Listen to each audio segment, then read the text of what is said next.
제가 개인적으로 하나님이 부르시기 전까지 꼭 해보고 싶은 일 중에 하나가 바다 낚시였습니다. 몇 해 전에 기회가 있어서 많은 목사님들과 함께 동해안으로 바다 낚시를 떠나게 되었습니다. 설레는 마음으로 배 위에 올랐는데 역시 기대한 것만큼 바다의 풍경이 너무나 아름답고 또 그 정취가 너무나 황홀했습니다. 감사했습니다. 고기가 많다는 지역에 도착을 해서 이제 몇 번 낚싯대를 던지는 그때였습니다. 갑자기 속이 울렁거리기 시작했습니다. 나만 그런가 싶은데 옆에 있었던 목사님도 자기는 토할 것 같다고 이렇게 말씀을 해주셨습니다. 그래서 조금은 쉬었다가 다시 낚시를 시작해야겠다 생각해서 잠시 선실에 들어갔습니다. 저는 깜짝 놀랐습니다. 수십 명의 목사님이 다 누워 있었습니다. 그 순간 저는 전염병이 돈 줄 알았습니다. 근데 그게 아니라 다들 처음 타신 분들도 많고 하니까 아무리 체력이 좋은 분들도 그 배의 흔들림에 익숙하지 않았던 것입니다. 어떤 목사님은 당장 뛰어내리고 싶다고 하시는 분도 있었습니다. 항해사로 일하는 한 작가가 자신의 책에 이런 고백을 적었습니다. 흔들리는 배 안에서 고정되지 못한 것은 오로지 사람뿐이다 라는 말을 적었습니다. 배는 흔들립니다. 그러나 사물들은 다 고정되어 있어서 흔들리지 않아 보이는데 이 어린 항해사가 보기에는 사람이 그 가운데서 가장 많이 흔들리더라는 것입니다. 육신뿐만 아니라 그 배에 있는 마음과 또 그 영혼 또한 파도와 함께 흔들리는 그 인간의 실존을 그 항해를 통해서 배우게 되었다는 것입니다. 파도가 있고 고난이 있고 두려움이 있는 이 항해하는 배라는 이미지만큼 우리 인생을 잘 그려내는 그림도 없다는 생각이 듭니다. 그런데 가만히 생각해 보면 성경에도요, 이렇게 배를 타는 많은 사람들이 나타남을 알게 됩니다. 오늘 본문에 나타난 노아는 하나님의 명령대로 배에 오르고 반대로 요나는 하나님의 명령을 버리고 배에 오릅니다. 예수님은 고깃배에 올라 제자들을 부르시고 또 제자들은 파도가 두려워 그 배 안에 있는 예수님을 찾기도 합니다. 바울은 복음을 위하여 열심히 항해하다가 큰 폭풍을 만나 대피하기도 하는 일들이 일어납니다. 성경의 많은 이야기가 이 항해하는 배를 통해서 구원의 비밀을 우리에게 전해주고 있습니다. 그 중에서도 오늘 본문은 아주 독특한 이야기를 우리에게 전해주고 있습니다. 왜냐하면 이 노아의 이야기는 단순히 배를 타는 이야기가 아니라 배를 만드는 이야기이기 때문에 그렇습니다. 하나님께서 세상을 만드시고 후회하십니다. 그리고 온 땅을 그 죄로 말미암아 심판하기로 작정하셨습니다. 그런데 그때 노아에게 아주 특별한 명령을 하나 내리십니다. 오늘 본문 14절 말씀을 우리 함께 읽도록 하겠습니다. 6장 14절입니다. 구페르나무로 너를 위하여 방주를 만들되 그 안에 칸들을 막고 역청을 그 안팎에 칠하라. 아멘. 하나님께서 방주를 만들라고 하십니다.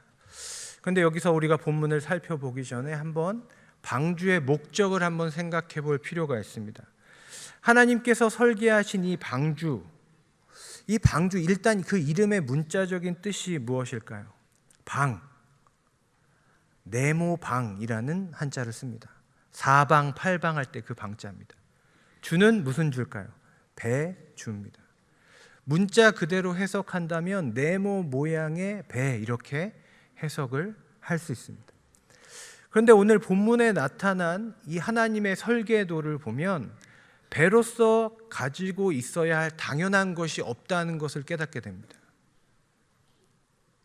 방향키가 없습니다. 항해를 하려면 방향을 결정할 수 있어야 하는데 이 배에는 방향을 결정할 수 있는 그 아무런 설계도 없습니다. 내부적인 동력이 있어야 합니다.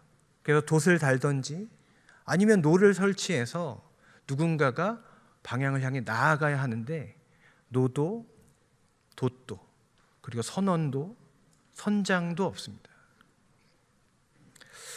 이런 의미에서 보면 방주는요, 엄밀한 의미로 따지면 배가 아닙니다. 방향을 스스로 결정할 수 없습니다. 항해할 수 없습니다. 방해의 목적은 무엇입니까? 가장 근본적인 목적은 무언가를 담고 떠오르는 것. 그것이 방주의 목적입니다. 여러분, 우리는 이 방주의 목적을 생각하면서 성도의 삶의 본질을 다시 한번 생각하게 됩니다. 오늘날 세상은요, 방향이 중요하다고 이야기합니다. 속도가 중요하다고 이야기합니다. 물론 중요합니다. 그러나 성도의 삶은 그 전에 은혜로 하나님 앞에서 떠올라야 한다고 우리에게 말하고 있다는 것입니다. 죽음의 홍수 속에서도 은혜 위에 떠 있는 사람이 있고, 죽음의 홍수 속에 물 밑으로 가라앉는 사람들이 있습니다. 제가 작년에 잠깐 수영을 배우려고 시도를 했습니다. 실패했습니다. 제가 깊이 깨달은 한 가지 진리가 있습니다. 하나님께서는 사람을 물에 가라앉게 만드셨다. 제가 깊이 깨달았습니다. 물론 수영 잘하시는 분도 계시겠지만 하루 동안 하실 수 있겠습니까? 그거 잠시겠죠. 가만히 있으니까 가라앉더라고요. 근데 가라앉는데 안 가라앉으려고 막 발버둥 치니까 어떻게 됩니까? 더 가라앉더라고요. 이게 심판의 원리구나. 사람은 물에 가라앉더라는 거예요. 죄의 중력이 있습니다. 우리 안에 있는 죄의 중력은 끊임없이 우리의 삶을 저 깊은 심판의 물로 우리를 끌어당긴다는 것입니다. 정작 우리의 삶은 물속에서 죽어가고 있는데, 숨쉬지 못하고 있는데 어디로 빨리 간들 무엇하며 어느 방향으로 가야 한들, 여러분, 그것이 무슨 의미가 있겠습니까? 성도의 삶의 본질이 여기 있습니다. 어느 방향으로 가느냐, 더 빨리 가느냐보다 내가 하나님 앞에서 지금 숨쉬고 있느냐를 살펴보아야 한다는 것입니다. 방향은 그 다음입니다. 내가 은혜의 바다 위에 떠올라 있는가? 나에게 생명이 있는가? 은혜가 있는가? 질문해 보아야 한다는 것입니다. 14절 처음에 보면 첫 단어가 무엇인지 보이십니까? 한 나무의 이름이 기록되어 있습니다. 고페르 나무라고 하는 방주의 재료가 기록되어 있습니다. 특별한 나무라기보다는 오늘날 소나무와 같은 종류의 그런 침엽수라고 합니다. 이런 질문을 해보았습니다. 왜 나무일까? 하나님께서는 왜 나무로 만들라고 하셨을까? 갈대로 만들 수도 있고 조금 가벼운 다른 재료로 쓸 수도 있었는데 왜 굳이 나무일까라는 묵상을 해보았습니다. 흔한 재료라서 그랬을 수도 있고 튼튼해서 그랬을 수도 있습니다. 다양한 설명이 가능하겠지만 저는 오늘 이 본문을 창세기 1장, 2장에 나타난 에덴 동산과 비교해서 보려고 합니다. 여러분 머릿속으로 한번 에덴 동산을 한번 떠올려 보십시오. 하나님의 말씀이 있고 나무가 있고 동물이 있고 그 앞에 부르심을 받은 한 남자가 있습니다. 그리고 그 나무 앞에서 하나님께서 어떤 말씀과 언약과 약속을 해주시고 그것을 순종해야 하는가 불순종할까라는 선택의 기로에 서 있습니다. 또 올리셨죠. 다시 노아의 이야기로 돌아와 보겠습니다. 한 남자가 있습니다. 나무가 있고 동물들이 있습니다. 그리고 그 나무를 둘러싸고 하나님께서 어떤 명령을 하십니다. 선택의 기로에 서 있습니다. 이 고페르 나무로 장작을 만들 것인가? 하나님의 명령대로 내가 아무도 인정해 주지 않고 알아주지 않지만 방주라는 것을 내가 만들 것인가? 라는 선택의 기로에 놓여 있다는 것입니다. 여러분 어느 명령이 더 쉬울 것 같습니까? 제가 개인적으로 묵상을 해보니까 저는 선악과의 명령이 훨씬 쉬울 것 같아요. 그냥 안 따먹으면 되잖아요. 그냥 안 보면 되잖아요. 근데 노아의 명령은 무엇입니까? 당장 내가 수고하고 땀 흘리고 하여서 몇 년이 걸릴지 모르는 하나님의 명령에 순종해야 한다는 것입니다. 아담은 실패했습니다. 그러나 오늘 노아는 이 명령에 순종함으로 하나님의 약속, 하나님의 그 구원을 이루어가게 된다는 것입니다. 제가 방주가 배가 아니라는 말씀을 드렸습니다. 그럼 무엇일까? 저는 이렇게 말할 수 있을 것 같습니다. 물에 떠 있는 작은 에덴, 그것이 방주입니다. 사랑하는 여러분, 지금 오늘 본문을 통해서 아주 엄청난 일이 일어났습니다. 천지 창조 이후에 하나님께서 무언가를 만드시는 일이 잠시 멈추었습니다. 그런데 오늘 이 방주의 사건을 통해서 하나님께서 무언가를 실제로 디자인하시고 고안하시고 만드십니다. 그것이 방주입니다. 그리고 그것이 한 사람을 통해서 이루어졌다는 것입니다. 이것은 아담의 이야기와 비교한다면 하나님의 새 창조와 하나님의 새 에덴이 한 남자의 순종으로 말미암아 다시 시작되었다는 것을 의미합니다. 에덴이 한 남자의 불순종으로 말미암아 파괴되고 버려졌다면 이제 또 다른 한 남자의 그 나무 앞에서의 순종을 통해서 새 에덴이 이 심판의 물 위로 떠오르게 될 거라는 것입니다. 여러분, 이 하나님의 창조의 사건을 기억하시기 바랍니다. 하나님의 창조의 사건이요, 이 이후로는 하나님께서 직접 만들어서 주시지 않습니다. 여기 방주가 있다라고 해서 우리 앞에 던져주시는 것이 아니라 하나님께서 한 사람을 세우시고 그 사람의 순종, 그 청직이 된 순종을 통해서 구원의 성소를 만드십니다. 노아를 통해서 방주를 만드셨고 모세라는 청지기를 통해서 성막을, 솔로몬이라는 왕의 자녀를 통해서 성전을 만드십니다. 이것이 하나님의 창조, 계속되는 창조의 사역이 바로 우리의 손을 통해서 계속되어 가고 있다는 것입니다. 여러분의 인생 가운데 일기예보가 어떠신지 모르겠습니다. 여러분, 만약 비가 온다면 무엇을 해야 할까요? 방주를 만들어야 합니다. 우리의 인생에 비가 올 것 같다. 내 앞에 있는 고페르 나무를 가지고 장작을 팰 것이 아니라 내 영혼의 성소를 만들어야 합니다. 고페르 나무는 무엇일까요? 이런 질문을 우리에게 떠오르게 만드는 것들입니다. 하나님, 제가요? 왜요? 어떻게요? 이런 질문을 만들게 하는 어떤 사람, 어떤 일, 어떤 우리의 삶의 작은 그런 것들일지 모릅니다. 거기서 돌아설 수 있고 그 일상의 작은 나무들로 하나님의 성소 방주를 만들 수 있다는 것입니다. 하나님께서는 이토록 최고의 심판과 혼돈의 물 위에서도 바로 나를 위한 방주를 계획하고 계시다는 것입니다. 우리 눈앞에 있는 나무에 대한 그 작은 순종이 하나님의 새 창조의 시작임을 기억하시기를 축복합니다. 14절을 다시 보시면 14절에 이렇게 기록되어 있습니다. 너를 위하여 방주를 만들되. 제가 이 부분을 자세히 읽다가 조금 놀랐습니다. 온 세상을 위하여도 아니고요, 하나님을 위하여도 아니고 무엇이죠? 나를 위하여. 바로 나를 위하여 방주를 만들라는 거예요. 제가 이걸 깊이 묵상하다가 그런 생각을 했습니다. 내가 먼저 그 방주에 살고 그 방주를 만들라는 명령에 순종하다 보면 나만 그 방주에 타는 것이 아니라 어떻게 됩니까? 나 외에도 구원받을 수 있는 다른 문도 생기고 다른 공간들이 생기는구나. 내가 구원받고자 열심히 순종하다 보면 나의 지경은 누가 넓혀주십니까? 하나님께서 넓혀주시는구나. 그 흉폭한 짐승들을 내 가슴에 품을 수 있을 만큼 내 영성과 나의 마음과 사랑을 넓게 펼쳐주시는구나 라는 것을 깨닫게 되었습니다. 실제로 이 방주의 크기를 오늘날로 환산해 보면 여러분 축구장 한번 가보셨을 거예요. 그 축구장보다 조금 더 깁니다. 상당히 큽니다. 그리고 폭은 그거의 한 반 정도 되는 긴 상자 모양의 방주라고 생각하시면 되겠습니다. 1인용이 아니죠.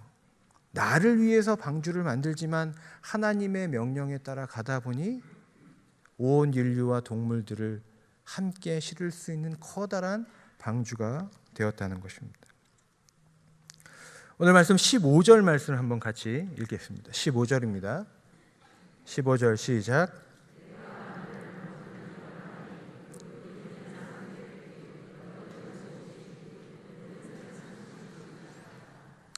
15절에 방주라는 단어에 한번 밑줄을 한번 치시기 바랍니다. 이 단어는 히브리어로 테바라는 단어를 씁니다. 구약 성경에 딱 2번 나오는데요. 오늘 이 방주라는 뜻에서 테바라는 단어가 나오고, 모세가 죽임당할 위협이 처했을 때 갈대 상자에 넣어서 나일강에 이렇게 떠내려 갈 때, 그 갈대 상자할 때 그 상자가 테바입니다. 공통점이 있죠. 물로부터 구원받는 어떤 거룩한 하나님의 보호하심, 구원의 처소로서의 그 이미지를 공유하고 있습니다. 상자라는 이미지가 테바에 아주 강합니다. 배라는 의미보다 무언가를 담아내는 것입니다. 이집트의 어원을 분석해 보면 이집트에는 그런 전통들이 있었다고 합니다. 집집마다 어떤 상자들이 있는데요, 그 상자에 자신들이 섬기는 신을, 테바, 자신의 집에 테바가 있었어요. 그 테바에 신의 이미지를 어떤 형상이든 그것을 넣고 방 안에 두는 그런 습관들이 있었답니다. 그 어원을 공유하고 있습니다. 테바라는 것은 다시 말하면 해석해 보면 그렇습니다.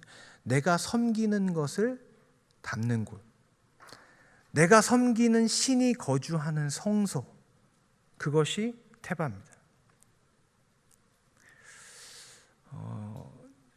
집 주소가 교회로 되어 있으면 재미있는 일이 참 많이 있습니다. 제가 목양간에 살 때 당근이 먹고 싶어서 당근을 인터넷에서 주문을 했습니다. 근데 주소가 어떻게 되어 있습니까? 수표로 33 영락교회 목양간 몇 통에 또 이렇게 써 있죠. 그러니까 보내시는 분이 그 주소를 보고 아마도 교회라는 것을 인지하셨던 것 같아요. 커다란 박스 하나가 제 집 앞에 왔습니다.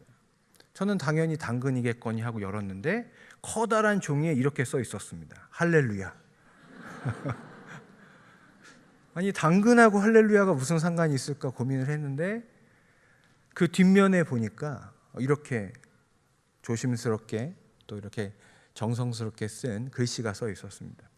교회에서 당근을 어떻게 쓰실지 매우 궁금합니다. 뭐 먹을 건데 제가 좀 죄송하기도 했어요. 제가 먹을 겁니다 쓸 수도 없고.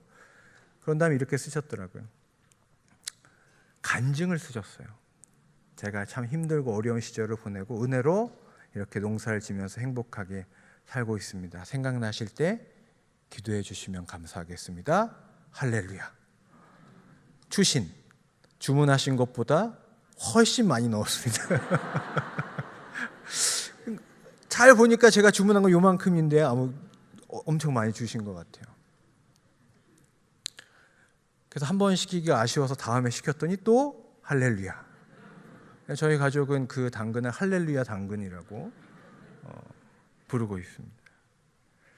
여러분, 그분이 그 상자에 무언가를 담을 때 누군가는 그냥 일로써 그냥 당근을 담고 팔면 그만입니다. 근데 이분은 그 앞에서 자신의 신앙을 담고 고백을 담고 교회에 대한 사랑을 담아서 보내오셨습니다. 제 마음에 큰 감동이 있더라고요. 답장을 쓰고 싶었는데 용기가 없어서 그렇게는 못했습니다. 여러분, 우리 인생 가운데 우리만의 테바가 있습니다. 우리가 섬기는 것을 우리는 우리 인생 가운데 담아냅니다. 우리 집안에 있는 금고일 수도 있고요. 우리 귀한 어떤 기억을 담고 있는 사진기일 수 있습니다. 우리는 우리가 가장 좋아하고 또 우리가 아끼는 것을 테바에, 상자에 담아 가지고 있습니다. 여러분, 방주의 이야기가 우리에게 전하는 메시지가 무엇입니까? 나는 지금 내 인생 가운데 무엇을 담아내고 있는가? 무엇으로 채우고 있는가? 오늘 노아는 이 고페르 나무를 통해서 자기 인생을 통해서 무엇을 담아냅니까? 하나님을 담아냅니다. 하나님의 창조의 역사를 담아냅니다. 하나님께서 창조하신 온 피조물들이 그 노아의 방주에 몰려들어 하나님의 언약과 하나님의 아름다움과 하나님의 임재와 생명과 구원을 그 인생 가운데 테바를 통해서 담아냈다는 것입니다. 여러분, 우리의 인생 또한 우리 노아처럼 우리보다 훨씬 크시고 위대하신 하나님을 담아내는 테바를 소유하시기를 주님의 이름으로 축원합니다. 우리 마지막 절 16절 말씀을 같이 읽겠습니다. 16절입니다. 시작. 거기에 창을 내되 위에서부터 한 규빗에 내고 그 문은 옆으로 내고 상중하 3층으로 할지니라. 아멘. 천지를 창조하신 하나님께서 직접 설계하시고 이렇게 지어라 말씀하신 몇 가지가 있다고 제가 말씀드렸습니다. 에덴 동산이 그렇고 오늘 이 방주가 있고요. 또 광야에 성막이 있고 그 이후에 성전이 있습니다. 여러분 인터넷을 하시다 보면 링크라는 게 있습니다. 무언가를 클릭하면 다른 그림이 뜨든지 다른 어떤 설명이 뜨든지 하는 것을 링크라고 합니다. 제가 볼 때 이 모든 지금 제가 말씀드린 것들이 연결되어 있습니다. 에덴과 방주와 성막과 성전이 그렇습니다. 무언가를 담아내는 상자입니다. 하나님께서 거기에 임하십니다. 한번 생각해 보겠습니다. 물 위에서는 무엇이 있습니까? 방주가 있죠. 움직입니다. 어디로 갈지 알 수 없습니다. 광야 위에는 무엇이 있습니까? 성막이 있습니다. 둘 다 움직입니다. 그리고 그곳에 하나님이 계시고 구원의 약속이 있고 공존하는 하나님의 사람과 사람 사이의 평화와 화평이 그 안에 머뭅니다. 성전도 마찬가지고. 그런데 중요한 것은 무엇입니까? 이 성전의 설계를 누가 하셨습니까? 하나님께서. 일일이 치수가 몇이고 어떻게 만들까 이 모든 디자인을 하나님께서 하셨다는 것이 중요합니다. 이것이 우리에게 의미하는 것이 무엇이냐? 구원에 있어서의 모든 설계도는 누가 가지고 계십니까? 하나님이 가지고 계시다는 거예요. 인간의 수영으로 구원받을 수 있는 것이 아니고 인간의 설계도로 구원받을 수 있는 것이 아니라 구원에 관한 한 청사진은 하나님께 있다는 것입니다. 하나님의 청사진 안에 머무는 자, 그 안에 거하는 자는 그 구원을 맛보고 누리는 것이고 그 청사진 바깥에서 내가 수용하고 내가 광야에서 생존하여 살고자 하는 자는 결국은 죽음에 이르게 된다는 것을 알게 되는 것입니다. 여러분, 우리의 구원은 하나님의 상상력에 달려 있습니다.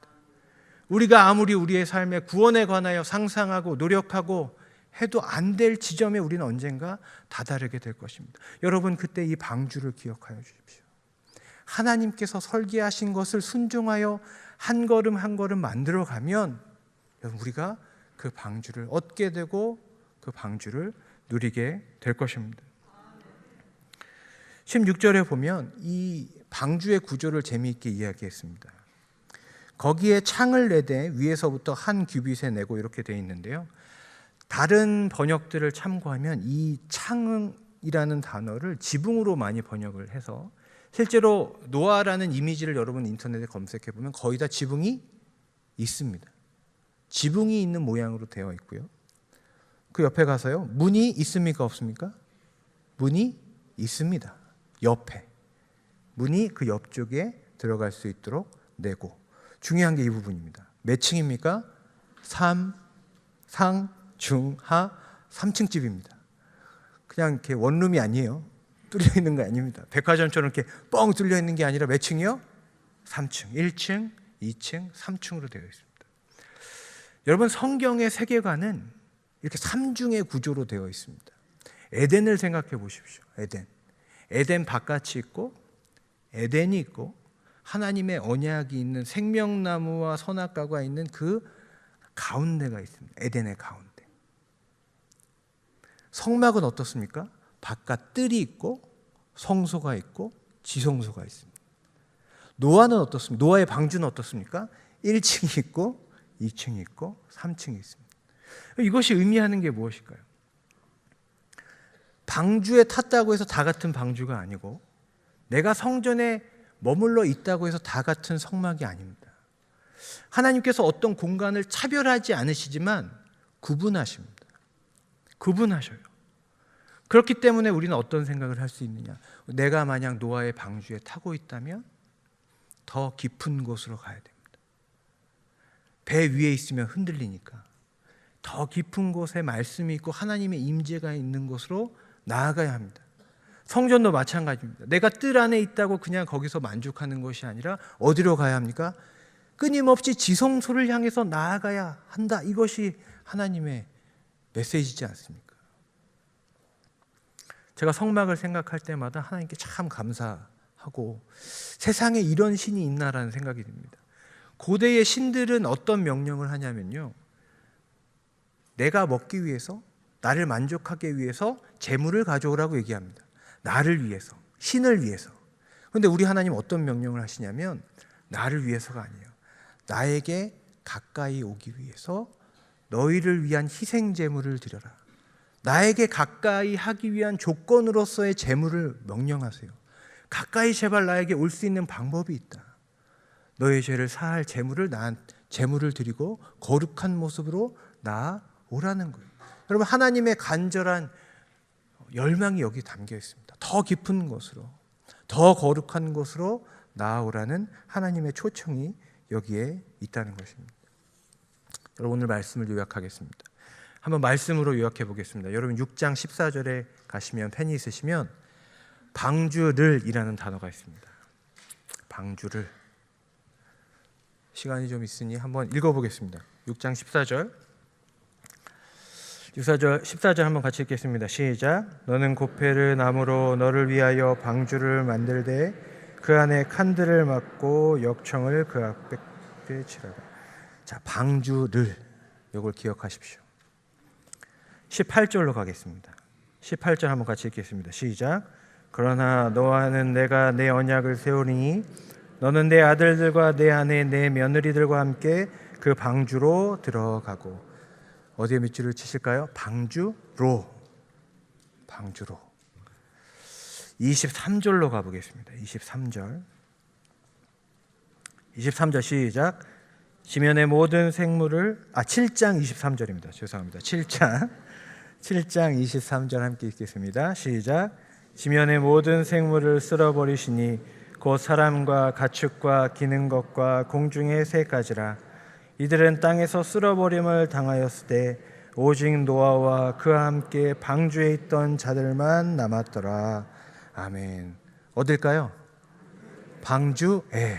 여러분 역시 여러분 요 세 단어 다 잊어버리셔도 좋습니다. 방주를. 여러분, 우리는 방주를 만들어야 된다는 거예요. 다른 게 아니에요. 우리의 인생의 태발을 만들어야 된다. 하나님의 성소를 우리 인생 가운데 만드셔. 하나님을 담는 그 성소를 우리 인생 가운데, 우리의 영혼 가운데 만드셔야 된다는 거예요. 방주를. 그 다음에 뭡니까? 방주로. 만들면 뭐합니까? 들어가야죠. 비가 옵니다. 인생에 비가 옵니다. 어디로 들어가야 됩니까? 내 인생의 방주로 들어가야 됩니다. 내 인생에 파도가 칩니다. 어디로 가야 됩니까? 방주로 가야 합니다. 수영을 배워야 합니까? 아니에요. 저처럼 그냥 거기까지 하시고 방주에 맡기시는 거예요. 방주로 들어가는 거죠. 마지막 뭡니까? 방주 안에서. 저는 이렇게 바꿀게요. 방주 안에서. 여러분, 흔들리더라도 방주에서 흔들려야 됩니다. 믿으십니까? 괜찮습니다. 방주 안에서는 흔들려도 그냥 몇 번 좀 지나면 괜찮아집니다. 그 항해사의 고백이 나중에 이렇게 고백하더라고요. 처음에는 막 흔들려서 마음도 흔들리고 몸도 흔들리고 그러다가 어떻게 될까요? 익숙해지니까 흔들려도 잠들 수 있게 되더라는 고백을 합니다.